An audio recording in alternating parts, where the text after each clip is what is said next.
Busquen su Biblia en segundo libro de Samuel. Segundo libro de Samuel, capítulo 6, hermano. El viernes pasado quedamos pues ahí viendo algunos versículos, pero créanme que es una bendición, hermano, el poder escuchar la palabra de Dios, poder leerla, poder escudriñarla. Segundo libro de Samuel, capítulo 6. Segundo libro de Samuel, capítulo 6. ¿Lo tenemos, hermano? Amén. Téngalo ahí abierto. Vamos a ir dando lectura a la palabra del Señor. Vamos a orar. Padre eterno y soberano Dios, esta noche queremos primeramente agradecerte por tu bondad, porque a pesar, Señor, de que tú sabes quién realmente somos, tú conoces nuestros pecados, nada está, Señor, desnudo delante de ti, cubierto delante de ti. Todo está, Señor, a tus ojos. Y te pedimos perdón porque tú conoces nuestra mente, nuestros corazones, tú conoces todo de nosotros, nuestros más íntimos secretos. Señor, gracias porque aún sabiendo lo que somos, has tenido misericordia de nosotros. Bendice a cada uno de los que estamos aquí esta noche. Oramos por los que vienen en camino y oramos también por aquellos que el día de hoy no podrán venir. Te bendecimos, Señor, en Cristo Jesús. Amén y amén. Oh, mira, ya vas a ver que ya no lo vuelvo a hacer, ya vas a ver que no hay que, y envolvemos a la pareja, ¿verdad? Vaya, pues va. Y ya van como, saber, hasta ya las cuentas perdió ya, porque sigue siendo lo mismo. ¿Y qué le dice? En lugar de estarme prometiendo, mejor cambiar. ¿A cuántos les han dicho eso? En lugar de prometer, mejor cambiar. Mis amados hermanos, la palabra de Dios nos dice en Romanos capítulo 6, versículo 23, que, amado hermano, la verdad es que la paga del pecado es muerte. La desobediencia a la palabra de Dios, amado hermano, nos expone siempre a la muerte. Y esta es una verdad que encontramos desde el Génesis hasta el Apocalipsis. La desobediencia a la palabra de Dios nos expone a la muerte, incluso como cristianos.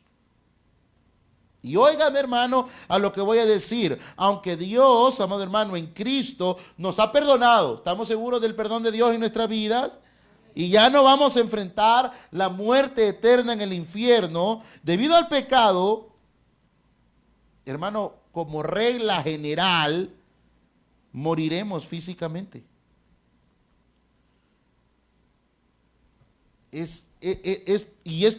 ¿Por qué envejecemos? Por el pecado. Adán y Eva dijeron, no morimos. Pero ellos estaban cada día muriendo. Por eso algunos dicen, cada vez que cumplo años, ¿los tengo que celebrar o me tengo que poner triste? Porque un día más es un día menos, hermano. ¿Sí o no? Como cristianos, ¿cuántos cristianos hay aquí esta noche? Aunque solo estemos pecando en nuestra mente, hermano, aunque solo estamos imaginando y a veces disfrutando pecar en nuestra mente, siempre nos exponemos delante de Dios. Claro, terrenalmente nuestros pecados tienen consecuencias diferentes. Lo decíamos con lo que dice la carta a los romanos. Tú que predicas de no adulterar, adulteras. Uy, no, Dios guarde, yo siempre le he sido fiel a mi esposa, pastor. Ok, pero con la vista, tu pecado de lujuria, de lascivia, esos pensamientos que maquinas, que disfrutas, también están delante de Dios. Esos pecados nos exponen delante del Señor. Mis amados hermanos, nos exponemos a Dios, nos ponemos de pechito para que entendamos cuando pecamos. ¿Por qué? Bueno, porque Dios es santo, es 3 veces santo como dice su palabra, y Él quiere que seamos como Él. Pecar, hermano, mire, yo quiero que me pongan atención a este ejemplo, creo que es un buen ejemplo. Mire, ¿Cuántos aquí le tienen miedo a las alturas? Hermano, pecar, póngame atención a esto, pecar es como que si tú te fueras a la Torre Democracia, para los que estamos viejos, Torre Democracia, ¿saben? Los bichos no saben cuál es la Torre Democracia. ¿Cuál es esa? La Torre Cuscatlán, le dije yo. No. Ah, sí, la Torre Cuscatlán. Es como que si tú y yo nos fuéramos a la Torre Democracia o la Torre Cuscatlán. Hermano, estaba viendo que esta torre tiene 19 pisos. Fue construida en 1989. Y lo lógico es que si nos vamos para la Torre Cuscatlán o la Torre Democracia, para los que ya estamos grandes, y nos aventamos de esa torre, ¿cuál sería el resultado, hermano? Muerte, hermano. Nos morimos inmediatamente, ¿sí o no? Lo más lógico es que nos vamos a morir. Lo anormal, lo que no fuera normal, es que nos aventáramos de esa torre de 19 pisos y no nos muriéramos. ¿Sí o no? Ponga atención a esta analogía porque creo que todos la vamos a entender. Pecar deliberadamente y tampoco de una forma, ay, pues sí, ni modo. No, pecar, amado hermano, es como aventarnos de esa torre de 19 pisos, de la Torre Democracia, y lo lógico, hermano, es que si nos aventamos nos vamos a morir. Pero lo anormal, lo que no sería una realidad prácticamente, es que sobreviviríamos. ¿Sí o no? Que nos salvaríamos de tirarnos de esa torre. Bueno, hermano, y es que solo por la gracia de Dios nosotros sobrevivimos. Y de la misma manera, amado hermano, cuando pecamos, lo normal es que Dios nos dé lo que merecemos. ¿Cuántos pecadores habemos aquí esta noche? Hermano, lo normal, el pecado, la palabra que ocupa Pablo en la carta a los Romanos capítulo 6, versículo 23, cuando dice que la paga del pecado es la muerte. La palabra pago literalmente en el griego es la palabra salario. El pago, la remuneración, el salario de pecar, ¿cuál es? La muerte. Si yo me aviento de un piso, del piso 19 de la Torre Democracia, lo más lógico es que yo me muera. Pecar es como tirarme, amado hermano, de esa torre. Lo normal es que Dios, amado hermano, nos dé lo que merecemos. Eso es lo justo, lo correcto, es que Dios nos mande a la muerte eterna por nuestros pecados. ¿Sí o no? Eso es lo normal. Pero lo anormal, lo que no es normal, es que Dios no nos mata, fíjese. Pregunto, ¿cuántos este día hemos pecado? Palabras, hechos y acciones. ¿Cuánto más de aquí en este día? ¿Cuántas ahora? 17, ¿verdad?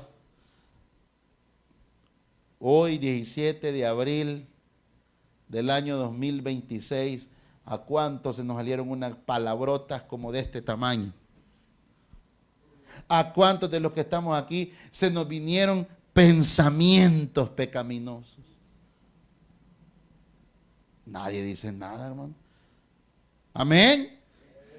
¿Cuántos aquí, usted mira a los hermanos, pero cuántos aquí quisieron matar a alguien ahora? Es que yo soy brava, pastor. Que me da cólera. ¿Cuántos aquí pecaron de ira? ¿Cuántos aquí dijeron una mentira? Nosotros vemos las mentiras tan normales, ¿verdad? Todos sabemos aquí que mentir es pecado. ¿Sí o no? Hasta que necesitamos de una mentira. Y las clasificamos por grandes y pequeñas. Mentiritas chiquitas, piadosas hasta en mentiras blancas. Pero mentira es un pecado y dice la Biblia que el padre de toda mentira, ¿quién es? Satanás. Así que mi amado hermano, lo anormal es que Dios cuando pecamos no nos mata. ¿Cuántos aquí hemos dicho este día, hemos hecho, hemos pensado cosas? ¿Cuántos vienen de pecar? ¿Cuántos vienen o venimos de hacer cosas inmoralmente pecaminosas? Mis amados hermanos, Dios no nos ha matado porque tiene misericordia de nosotros. Pero estamos tan acostumbrados a la gracia de Dios que nos olvidamos del temor de Dios. Y una de las cosas, hermano, importantes en este capítulo es el temor al Señor. David hizo como él quiso. Si tú que estás aquí y tú no crees, por ejemplo, no, que eso de andarse casando, ese es paja. Que no. Bueno, la Biblia dice que el matrimonio Dios lo instituyó. Ahí está. Y si tú quieres seguir viviendo en unión libre y como tú quieras, y dice, mire, yo peco, pastor, fíjate, me echo un tirito por aquí, me echo otro tirito por allá, me salió un mi voladito por allá, y tengo este otro volado por aquí. Me doy a entender con la palabra volado, hermano. Y tú ves que no te pasa nada. Y usted agarra dinero por aquí, por acá, usted agarra pistillo por aquí que no es suyo, hace cosas indebidas, le pega una mentira a su mamá, le pega una mentira a su papá, hace esto y no te pasa nada. Y usted piensa que, no pasó nada.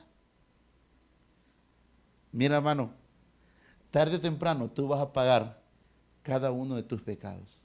La Biblia dice que nuestros pecados nos alcanzarán. Y los que ya tienen sus años aquí me dan la razón. ¿Sí o no? Yo he preguntado por personas que ya tienen sus años y dice, mire, ¿y usted por qué cree que fulano no se ha ido? Porque le falta bastante que pagar todavía.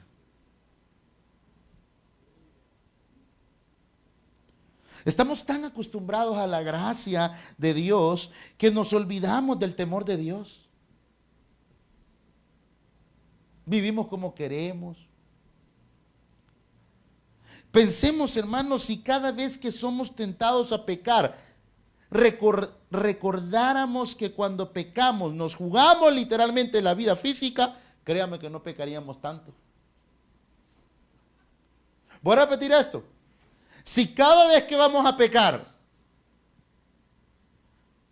viniera a nuestra mente que nos estamos jugando la vida física,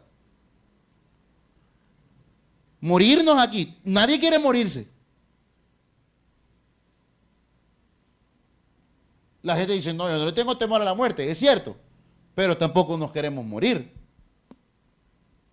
¿Sí o no? La gente hace planes. Dentro de 10 años voy a hacer esto. Y tenemos proyectos. ¿Por qué nos garantiza a nosotros que vamos a estar vivos en 10 años? Los jóvenes, por ejemplo. El joven nunca piensa en morirse. A menos que esté deprimido y lo cortó la loca con la que andaba y lo cortó, quiere morir. O viceversa. Pero mientras tanto el joven no piensa. El joven nunca piensa que va a ser viejito. El joven piensa que todo el tiempo va a tener la fuerza, las habilidades, las capacidades. El joven piensa que todo el tiempo va a estar así. El joven piensa que va a tener todo, siempre va a tener la misma fuerza. Hay mara que dice, yo he escuchado gente que dice, ay mara, me doy a entender con eso, ¿eh? Hay mara que dice, no, si yo del trabajo salía a chupar, a fregar y llegaba a las 4 o 5 de la mañana, me bañaba, me cambiaba y me echaba un Red Bull y esto y un café y una soda y ahí iba con todo a trabajar.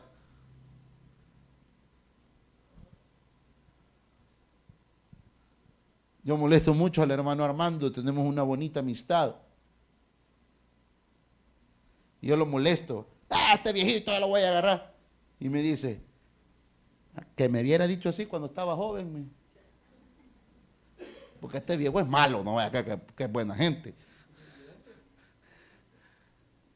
Pero la vida pasa. Los años, hermano. ¿Cuántos aquí se desvelaban y todo? Ahora llegan hasta las 12, 1, ya el siguiente día hasta con vómitos se levantan. Ahí está la 6, y es que como me desvelé. ¿Sí o no? Y el joven nunca piensa que se va a morir. Pero joven, tus pecados te alcanzarán. Y si cada vez que nosotros pensáramos en que cuando pecamos nuestra vida corre peligro, créame que pecaríamos menos. Si tuviéramos miedo del juicio de Dios por pecar, como tenemos el miedo a la muerte, como tenemos el miedo a las alturas, como tenemos el miedo a morir en un accidente, créame que no pecaríamos tanto. Y esa es la lección que el Señor nos da y que le dio a David en el capítulo 6. El Señor le enseñó a David que la desobediencia a su palabra era mortal. Cuando nosotros le predicamos a los jóvenes, ¿por qué cree que le decimos a los jóvenes? Para los jóvenes es un mensaje preventivo. Claro, les hablamos de su pecado, porque el hecho de que sean jóvenes no significa que no pecan. Ya con los viejos es correctivo, con los jóvenes es preventivo. Al joven le decimos, mira, aquí están los dos caminos. Está este. Si te vas por este, te va a ir mal. Te va a ir re mal. Si te vas por este, créeme que Dios va a ser bueno. Te va a ayudar.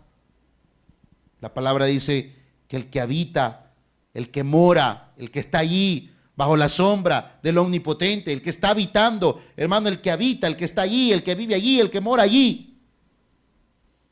Lo decíamos el miércoles, hermano, esto es algo tan sencillo que nos han enseñado a través de 49 años como organización. No se mueva, hermano, no se rinda, no haga nada, no se mueva de esa silla. Eso lo hemos aprendido, ¿sí o no? No se enrede más. Ahí tiene que estar. Eso nos lo enseñaron a través de los años. Y la lección, hermano, que el Señor le enseñó a David en el segundo libro de Samuel, capítulo 6, el Señor le enseñó a David que la desobediencia a su palabra era mortal. Y ahora, hermano, recordemos que esta sección del segundo libro de Samuel, el Espíritu Santo presenta al Señor bendiciendo a David en su reino. Ya David está disfrutando de su reino. Y, hermano, fíjese que quiero que lea conmigo, busque conmigo en primer libro de Crónicas. Primer libro de Crónicas, capítulo 13. Este es el pasaje paralelo al segundo libro de Samuel, capítulo 6, que es el que estamos estudiando. Miren lo que dice, creo que va a ser muy útil para entender algo del capítulo 6 del segundo libro de Samuel. ¿Lo tenemos? Primer libro de Crónicas, capítulo 13. Versículos del 1 al 4, lo leemos juntos. ¿Qué dice? Entonces David tomó consejo con los capitanes de millares y de centenas y con todos los jefes. Y dijo David a toda la asamblea de Israel, si os parece bien, y si es la voluntad de Jehová nuestro Dios, enviaremos a todas partes por nuestros hermanos que han quedado en todas las tierras de Israel, y por los sacerdotes y levitas que están con ellos en sus ciudades y ejidos, para que se reúnan con nosotros. Versículo 3, ¿qué dice? Este es clave, este versículo es clave, léalo conmigo, ¿qué dice? Y traigamos el arca de nuestro Dios a nosotros, porque desde el tiempo de Saúl no hemos hecho caso de ella. Mira qué interesante. Esto no lo muestra Samuel, pero Crónicas sí. Las crónicas de los reyes. O sea, lo que estaba pasando, ¿por qué David quería traer el arca que representaba la presencia de Dios a la ciudad de Jerusalén? ¿Por qué? Porque el arca representaba, ¿el qué, hermano? La presencia de Dios. ¿Sabe qué significa esto? Saúl, han pasado 60 años ya de esto. Si solo se cree que Saúl anduvo persiguiendo de 10 a 12 años, haciéndole la vida imposible a David. ¿Se acuerda de eso? Y pasaron casi 20 para que David tomara posesión de todo Israel. Así que hay unos estudiosos que se debaten que han pasado entre 40 a 60 años de esto. ¿Sabe qué significa? Saúl había dejado aventada literalmente el arca. A Saúl le valía un sorbete. Pero David no.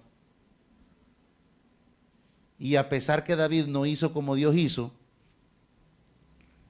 ahí hay una reprensión de Dios. Y dice, segundo libro de Samuel, capítulo 6, mira lo que dice. Pusieron el arca de Dios sobre un carro nuevo, versículo 3, y la llevaron de la casa de Abinadab que estaba en el collado, y Usa y Ayo, hijos de Abinadab, guiaban el carro nuevo. Y cuando lo llevaban de la casa de Abinadab que estaba en el collado con el arca de Dios, Agio iba delante del arca, y David y toda la casa de Israel danzaban delante de Jehová con toda clase de instrumentos, de madera de haya, con arpas, salterios, panderos, flautas y címbalos. Ahora aquí debo aclarar, en el Nuevo Testamento no encontramos en ninguna parte que debe ser una práctica de los cristianos en un culto, por ejemplo, danzar. Nosotros como bautistas por eso no lo hacemos. En todo el Nuevo Testamento no existe. Es más, dice en el Nuevo Testamento que debemos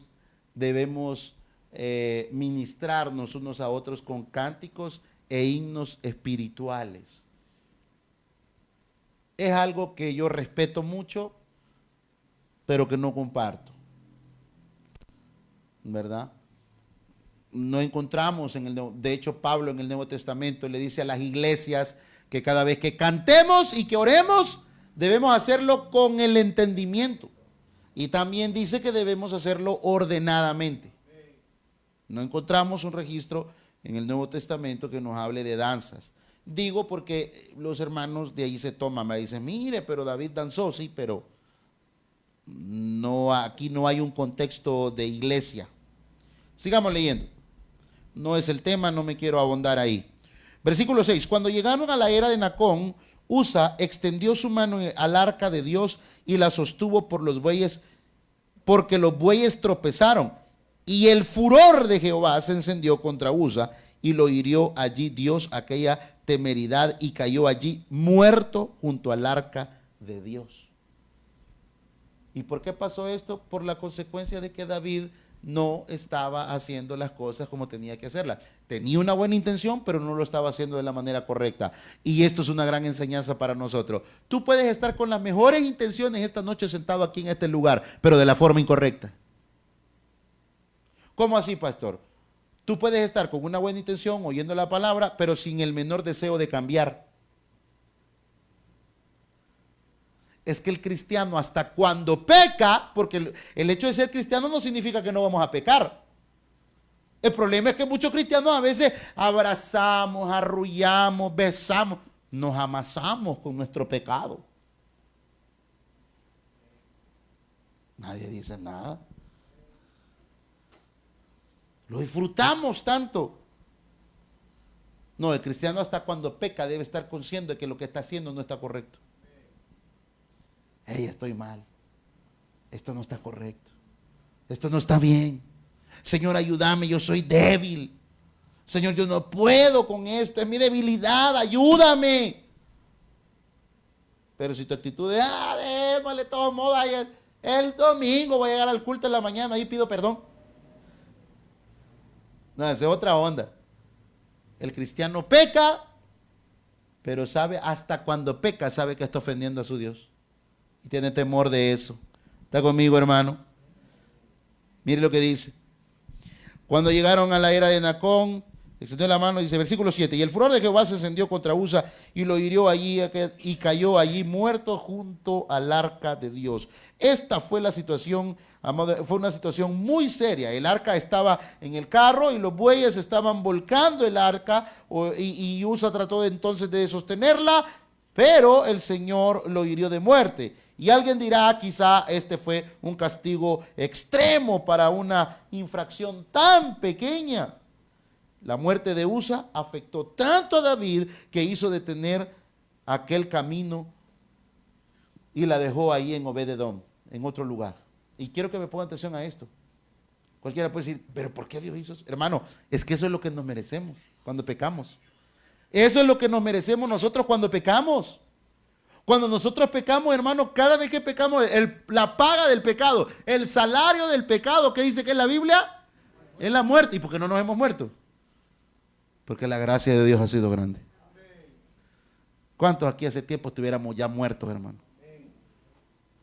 Yo sé que más de algunos aquí con sus testimonios pueden decir, no, hombre, pastor, si yo ahí en un chupadero se agarraron a balazos y yo por gracia de Dios estoy aquí vivo. Por la gracia de Dios estás aquí. Tú y yo ya tendríamos que estar muertos. Dios es santo y nuestro pecado le ofende. Pero hermano, que la gracia de Dios no se nos haga costumbre para pecar. Los creyentes debemos tener un temor santo del Señor. David, hermano, se quedó tan conmocionado, hasta se enojó en algún momento con el Señor, ya vamos a ver, y el Señor también se enojó porque David estaba llevando el arca de una forma muy diferente a la que Dios mismo había indicado, y esto denota otra gran enseñanza. Tú puedes decir, no, yo no comparto esa idea, yo no creo, alguien puede decir, yo no creo que Dios actúe de esa manera. Bueno, el Dios que tienes en tu mente, el que has creado en tu mente tal vez, pero el Dios de la Biblia sí. Dios es amor, hermano. ¿Cuántos hemos recibido bendiciones que no merecemos, hermano? Mire, hermano, nosotros somos tan bendecidos. Hermano, incluso a cuántos de nosotros Dios nos ha cumplido, incluso hasta a veces caprichos, cosas que no necesitamos. ¿Sí o no, hermano? Yo he escuchado, mire, pastor, que ya días tenía ganas de, por decir un ejemplo, ¿verdad? Ganas de comer comida china y vino un hermano y me invitó. Y yo andaba acabado, pero el Señor, mire, Dios le tocó. Hasta cosas como esas, Dios tiene el cuidado de nosotros. Es que no negamos en esta iglesia que Dios es amor. Amén. Él nos ama tanto, hermano. Pero también no olvidemos que Él, hermano, también tienen una ira santa contra nuestros pecados. Cada vez que pecamos, es como que si nos tiráramos. Cada vez que usted peque, acuérdese de la Torre Cucatlán o de la Torre Democracia, según la generación que usted sea. Acuérdese de esa torre. Y cada vez que usted peca, es como que usted se tirara de ahí. Que lo más lógico es que usted va a recibir la muerte. Tirarse de un lugar como ese. Pero ¿sabe qué? Dios en su inmenso amor y bondad no nos da lo que realmente merecemos. Pero en este caso está la muerte de este hombre llamado Usa. Bueno, ¿por qué? Porque era una reprensión. ¿Por qué? Porque David no estaba haciendo las cosas como él decía, sino como él creía. Y ¿sabe qué, hermano? Hay muchos cristianos que creemos así. Es que yo no creo que Dios sea así, hombre. Versículos 8 y 9. Y se entristeció David por haber herido Jehová a Usa, y fue llamado a aquel lugar Pérez Usa hasta hoy. Y temiendo David a Jehová aquel día, dijo: ¿cómo ha de venir a mí el arca de Jehová, y usted y yo, mi amado hermano, hacemos bien en temer al Señor. Es importante el tema del temor al Señor. No se trata de tenerle miedo, de una fobia, sino de respetarle y de tomar en serio sus normas y sus reglas. Él las ha establecido. El Salmo 111 en el versículo 10 nos dice lo siguiente: el principio de la sabiduría es el temor del Señor. Y en Proverbios capítulo 1 dice que el principio de la sabiduría es el temor, ¿a quién? A Jehová. No, no es que seamos aburridos, es que tenemos un Dios al cual le debemos tener temor.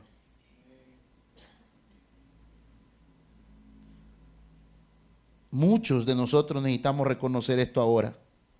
¿Por qué, pastor? Porque Dios va a juzgar. Hermanos, por favor, no nos acostumbremos solo al amor de Dios. Mire, ¿cuántos somos padres aquí? Y tenemos hijos pequeños. ¿Cuántos somos padres y tenemos hijos? Hijos pequeños me refiero a hijos que viven en nuestro dominio. Mira, mano, si tú tienes un cipote malcriado, si ese cipote te hace berrinches, tú vas al súper y ese bicho empieza a tirarse al suelo y usted, risas nerviosas enfrente de la gente. Levantate, Pedrito.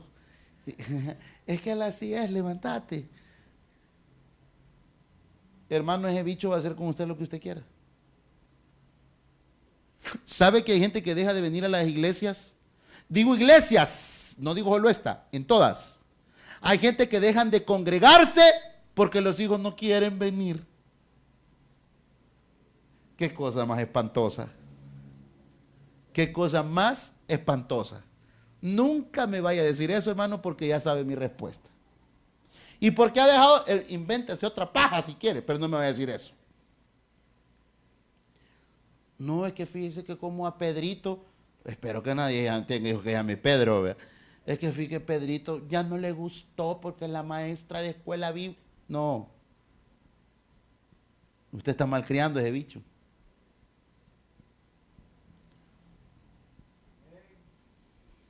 ¿Está conmigo? Usted lo está malcriando.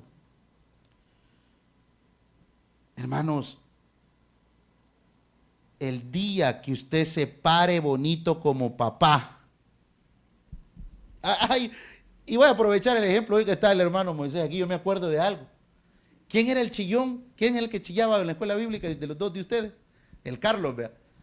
Y yo me acuerdo, hermano, que el Carlos echaba pero unas chilladas, hermano, que no quería entrar a la escuela bíblica. Y los que vienen del antiguo local, se paraba el brother desde abajo y le decía así, ¿ve? Yo creo que el Carlito sabía que le caía, si no, ya no chillaba. Pero ahí están los resultados. Mira, Carlitos, un buen joven, que ha de pecar, claro, ha de ser un gran pecador. Igual al papá. No, en este caso que la mamá, ¿verdad? Pero, ahí está. Ahí están los resultados. Hermano, no te acostumbres. No te acostumbres solo porque las cosas ahorita te han salido bien, pensar que Dios y su juicio no va a llegar. Tarde o temprano llegarán. El doctor Bertrand explicaba esto de una forma maravillosa, práctica, increíble. Todavía no te ha pasado nada porque todavía estás criando esos hipotes. El día que esos bichos ya no te necesiten, venga, vaya, vamos a empezar. Mire, esta facturita se la vamos a cobrar. Pero si eso fue hace 20 años, páguela. Mire, sí, esto fue hace 30 años, pero fue hace 30 años. Sí, aquí están las consecuencias, páguela. Y nos van a pasar la factura. No estoy hablando de salvación. La Biblia dice que nuestros pecados nos alcanzarán.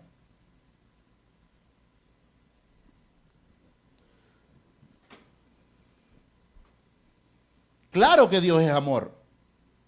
Por supuesto que Dios nos ama, le ama a usted, me ama a mí.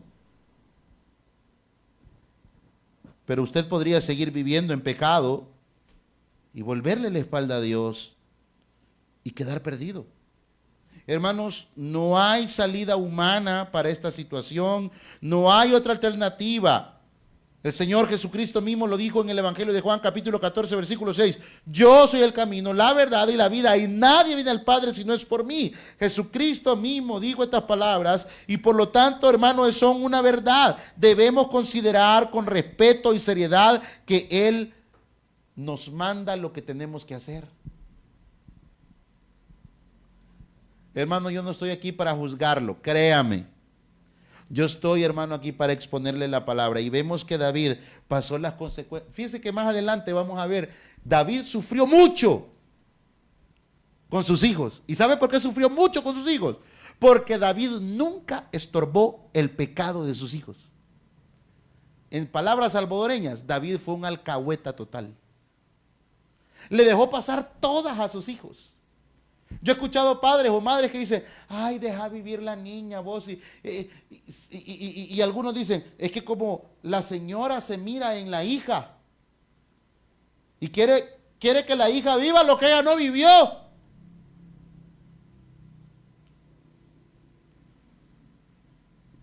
Nuestro deber como padres es estorbarle el pecado a nuestros hijos. Ese es nuestro deber. Más si viven en tu casa, duermen en tu cama y comen en tu mesa. Si quieren hacer lo que quieran, que hagan lo que quieran, pero cuando sean adultos y que se van a vivir solos, hay que hagan lo que quieran. Y usted siga estorbándole el pecado porque es su trabajo. Yo veo hermanos aquí que ya tienen sus canas y tienen... ¿Cuántos aquí tienen hasta nietos y todo ya? Bisnietos probablemente. Levante la mano, hermano. Ustedes son anclas para sus hijos. No dejen de fregar a sus hijos. Hijo, ¿ya fuiste al culto? Hija, ¿ya fuiste a la iglesia? Ay, mi mamá. Siga. Amén. ¿Está conmigo? Mis amados hermanos, debemos considerar con respeto y seriedad lo que Dios nos dice cómo debemos hacerlo. Y usted ya sabe. Si usted sabe que robar es malo, mentir es malo, codiciar es malo, matar es malo, robar es malo, fornicar es malo, adulterar es malo. Usted ya sabe lo que es malo. Yo no tengo que estar aquí diciendo, hermano, usted. No. Usted ya sabe lo que es bueno y lo que es malo. Mi deber es recordárselo. ¿Está conmigo, hermano? Pero nos vamos a quedar aquí por razones de tiempo y vamos a ver del versículo 10 al 12 el próximo viernes, si el Señor lo permite. Y créame, hermano, que el Señor seguirá hablando a nuestra vida. Dale un fuerte aplauso al Señor.